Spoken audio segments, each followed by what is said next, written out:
ដំណឹងល្អសម្រាប់បងប្អូនជាកម្មករនិយោជិតមុននេះក្រសួងការងារនិងបណ្ដុះបណ្ដាលវិជ្ជាជីវៈបានចេញនូវសេចក្តីជូនដំណឹងមួយពាក់ព័ន្ធជាមួយនឹងលទ្ធផលនៃកិច្ចប្រជុំបន្ទាន់របស់ក្រុមប្រឹក្សាជាតិប្រាក់ឈ្នួលអបបរមាដែលនៅក្នុងនោះអង្គប្រជុំសម្រាប់ផ្ដល់ជូននៅសហយធ្វើដំណើរបណ្ដោះអាសន្នចំនួន$2.50នៅក្នុងមួយខែដែលគិតចាប់ពីខែមេសាឆ្នាំ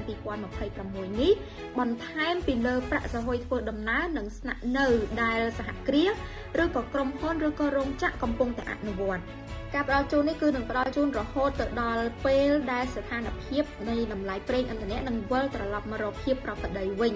ហើយថ្មីត្បិតតែការផ្ដល់ជូននេះវាស្ថិតនៅក្នុងកម្រិតមួយតិចតួចក៏ពិតមែនប៉ុន្តែក៏បង្ហាញពីការគិតគូរយកចិត្តទុកដាក់ពីក្រសួងស្ថាប័នពាក់ព័ន្ធក៏ដូចជាថ្នាក់ដឹកនាំដើម្បីជួយសម្រួលទៅកាន់បន្ទុករបស់បងប្អូនដែលជាកម្មករនិយោជិតហើយក្នុងនោះផងដែរយើងនៅតែស្នើសុំដដែលគឺសូមឲ្យបងប្អូនដែលជាកម្មករនិយោជិតទាំងអស់ចូលរួមទាំងអស់គ្នាជាមួយនឹងរាជរដ្ឋាភិបាលតាមរយៈការកាត់បន្ថយទៅលើមធ្យោបាយធ្វើដំណើរឬក៏យើងអាចជ្រើសរើសការធ្វើដំណើររួមការធ្វើដំណើរតាមរយៈរថយន្តក្រុងជាដើម